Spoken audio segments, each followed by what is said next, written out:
cards, actually. All right, what's going on, guys? We're back. More Bard of the Cards. This is the NAWCQ edition.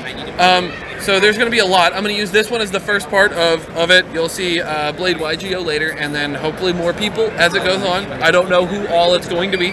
But we're here with Ryan from RVR Chaos Duelist. Make sure to check him out. I'll get links and everything. They'll be in the description, as always. So Ryan, how long have you been playing Yu-Gi-Oh? Honestly, I've played ever since I was 4. Okay, how long is that? So I'm 19 now, I'm turning 20, so about 15 years. It'll be 16 in August on the 24th. Wow. You've been playing a long time. Yeah. And we were talking before we started this, trying to get to know each other a little bit. Yeah. And you said you're creating your own card game. Yeah, I've been working on it since I started in high school. I've always liked card games ever since I was little. Like, as I said, like when I was 4 years old, I kind of got started on Yu-Gi-Oh! My sister had a friend who was into it, and he kind of got me into it. He gave me some cards, helped me. The hardest possible card game to learn, and I'm going to learn this one at 4. Makes Magic's sense. arguably harder too. Magic has more to memorize for basic effects, but once you have them, they're super easy. Yeah. In my opinion. Magic's one of those easy to learn, hard to master cards, I think. It's hard to learn, easy to master if you put in the time. It's not hard to master. Strange. Anyways, it can be difficult to learn, but the point of entry is just really awkward. But in my opinion. I am making my own game. I've liked card games for a very long time. Even when I was little, I used to make my own fan cards. Like, I used to make my own Yu-Gi-Oh cards. Yeah, and then I moved on to kind of starting to make my own card games, but not really as major. Yeah. Now it's getting to a point where I'm trying to. It's getting really far. I'm paying someone to do artwork for it. Nice. And it's coming out pretty okay. I actually have a picture or so on my phone of some of the cards. Oh, cool. Well, do you have a Twitter or anywhere you post these? I do have a Twitter, yes. I also have a Facebook page that I set up. Again, so if it's you're RVR interested Chaos in these, Duelist and YouTube. Actually, both Twitter and Facebook are the same thing, RVR Chaos Duelist. I try to make it easy to find. So instead of trying to look at it on a camera, through a camera, yeah, I don't have them posted yet, so but I'll go ahead and I'll post them later. Check out the links and check out his YouTube channel and stuff, and I'm sure you'll see the artwork there. You'll see it on his Instagram, hopefully soon. I hope. Not Instagram, Twitter. Twitter or Facebook page. Not the IG. My bad.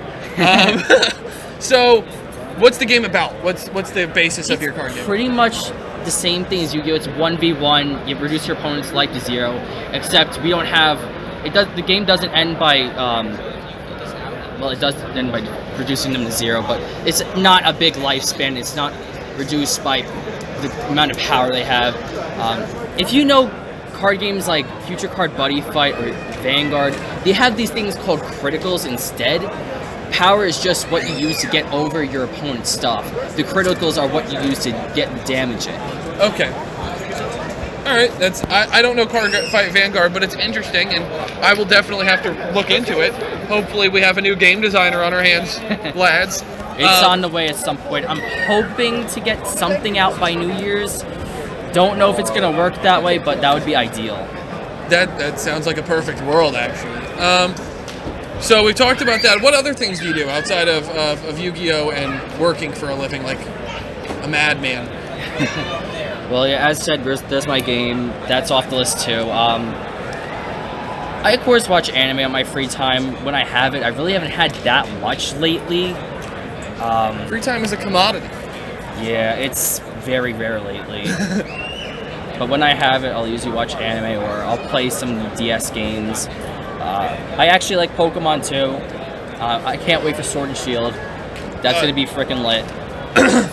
Yeah, so I don't know when this is going live. It's gonna be probably sometime in the next couple of weeks. But I'm working on a project with a group of other YouTube channels that play Pokemon, and we're actually working on a little thing we're gonna do for Pokemon. That's gonna be really fun. You guys will learn more about it later. But I love Pokemon. It's Yu-Gi-Oh! And Pokemon were always my kind of starters. So what got you started into the competitive side of Yu-Gi-Oh? Tell you the truth, I started out just playing casually, but one year in high school I met someone who actually got me started on constructing better decks. Like, I used to only play Card Fight Vanguard competitively, but I started finding it to get a little bit less comfortable for me after they decided to make a complete reboot on the whole game.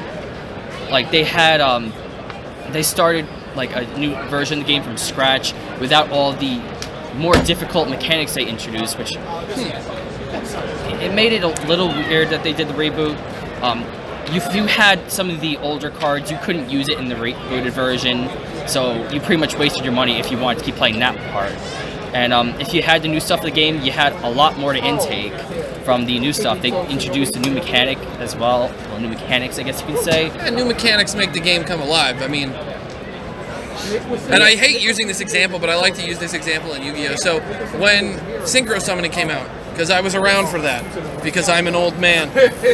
I was out for it too, and I still feel old. And it was not well received. And then the anime came out, people loved the anime, opinions changed, Synchro Cat format, that was fun.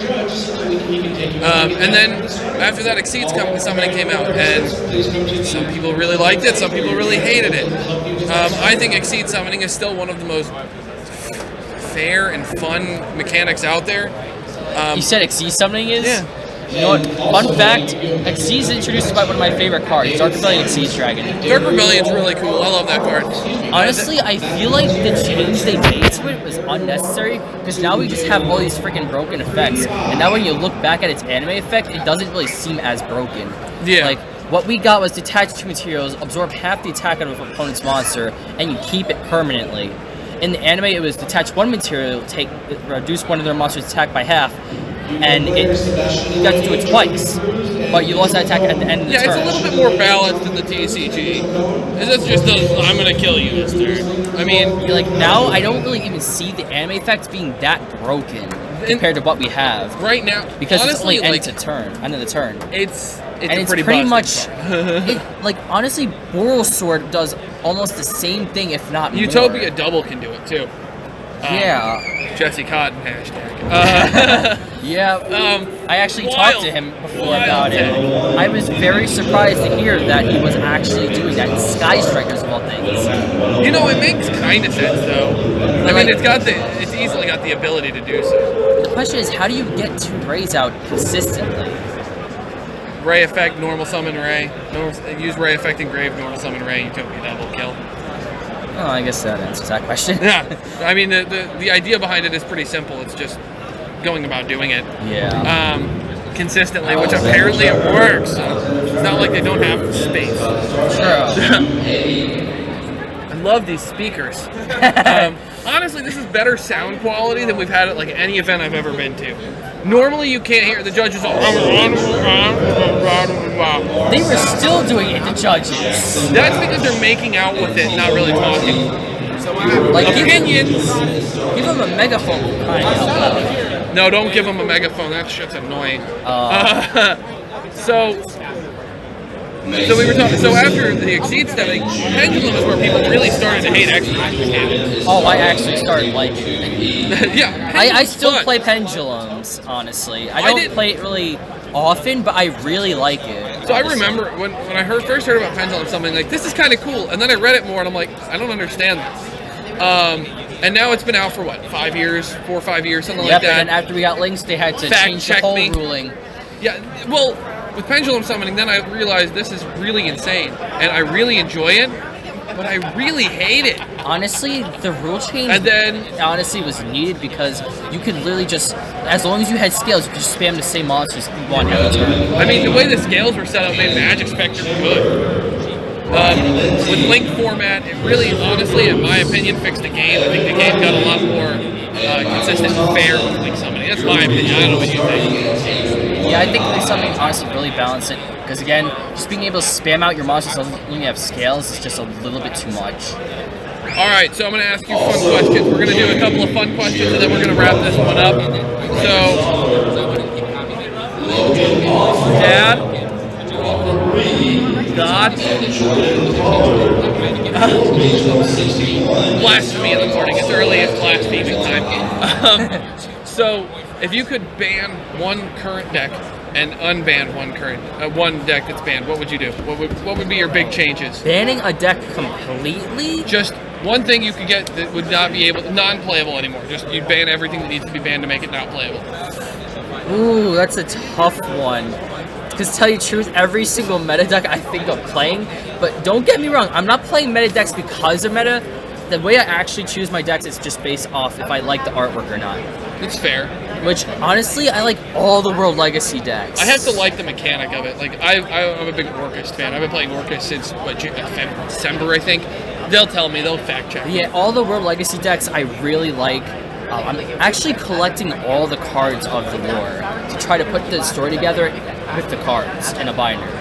So you don't think anything needs banned? I just can't think of it. So what would you free? What would be the one deck you would free? Something I would free? It doesn't have to be completely completely. Honestly, released, some people are going to chew at me for this, but I kind of miss Summon Sorceress. Just, that's it? Don't bring any decks back, like, no Dragon Rulers, just straight up. You know bring what? Back Summon Sword. Now that you mention them, I was kidding. Don't bring back Dragon Rulers. I wouldn't bring them back at full power, but at least one of them I think they should bring back. One of each, or one? At least total? One of them in general, or if they bring back one of each. There's this thing in Vanguard that they have that I think that Yu-Gi-Oh should start implementing. You're not the first person to say this rule where they're allowed only two copies total of this group of cards. Yeah, right? like restrict cards to certain decks and make it that they can only play in those decks. Okay, that would be a little weird, I think, for Yu-Gi-Oh! But I've heard that, the ruling that I just said, I've heard that one go around. I think it's cool. This way, the people who really like the cards can play them, but they could try to keep it balanced so it won't break the decks. That's fair. Well, this has been fun. Ryan, it's a pleasure, sir. Nice Guys, make sure to check them out. All the descriptions in the link, and the links and stuff in the description. I butchered that. We'll see you guys in the next part, which is you guys already know is Blade YGO, and maybe we'll see who else we get. It'll be fun. Thanks, guys. Yep. Well, that'll be fun.